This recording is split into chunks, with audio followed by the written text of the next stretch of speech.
You know what's strange? Some of the most intelligent, emotionally aware people you'll ever meet are also some of the most exhausted, not from doing too much, but from thinking too much. They replay conversations that ended hours ago. They map out scenarios that may never happen. They lie awake at 2 a.m., not because something went wrong, but because their brain refuses to stop asking, what if? And here's the psychological paradox at the heart of this.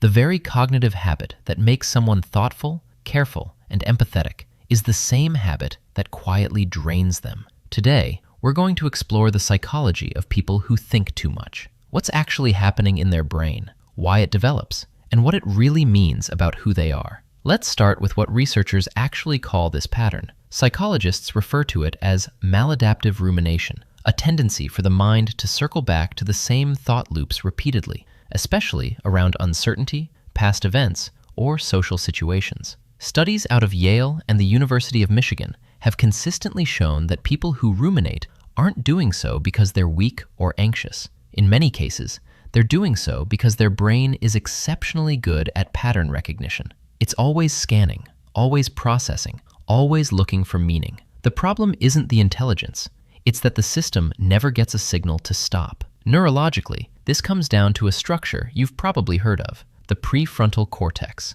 This is the part of your brain responsible for planning, analysis, and self-reflection. In overthinkers, this region tends to stay highly active, even during downtime. Meanwhile, the default mode network, which is the brain's background processing system, keeps generating internal monologue. The result is a mind that's essentially always online, always auditing, always drafting responses to conversations that haven't happened yet. What's fascinating is that this pattern usually doesn't start in adulthood. For a large number of overthinkers, the habit begins in childhood or adolescence, often in environments where outcomes felt unpredictable. When a child grows up in a household where moods shifted without warning, or where mistakes had disproportionate consequences, the young brain learns a very logical survival strategy. Think ahead. Anticipate everything. If you can predict what's coming, maybe you can protect yourself. Overthinking, in this light, isn't a flaw, it's an adaptation. A very smart nervous system doing exactly what it was trained to do. Now here's something interesting to pause on. Not all overthinking looks the same. Psychologists generally identify two distinct types.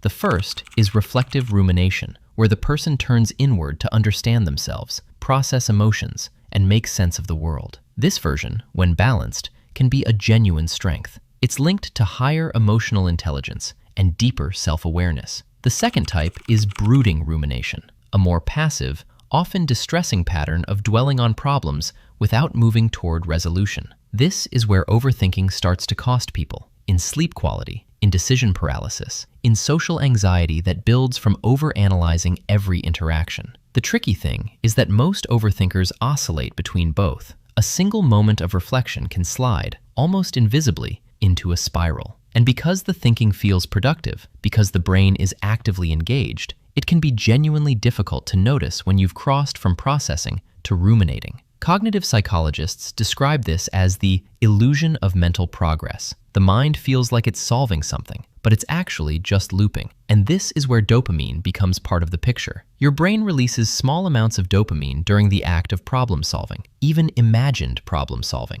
So when an overthinker runs through a scenario, analyzing every angle, constructing mental arguments, the brain is partially being rewarded just for the activity itself, not for arriving at an answer, just for thinking. This is why telling someone to just stop thinking about it is neurologically naive. The brain has a chemical incentive to keep going. So what does this pattern actually reveal about a person? Here's what the research suggests, and it might not be what you expect. A 2013 study published in the journal Psychological Science found that people who reported higher levels of rumination also scored significantly higher on measures of cognitive empathy, the ability to understand and anticipate how others might think or feel. They are, on average, more sensitive to social nuance, more aware of how words land, more attuned to the unspoken emotional texture of a room. The very engine that makes overthinking so tiring is also what makes these people remarkably perceptive.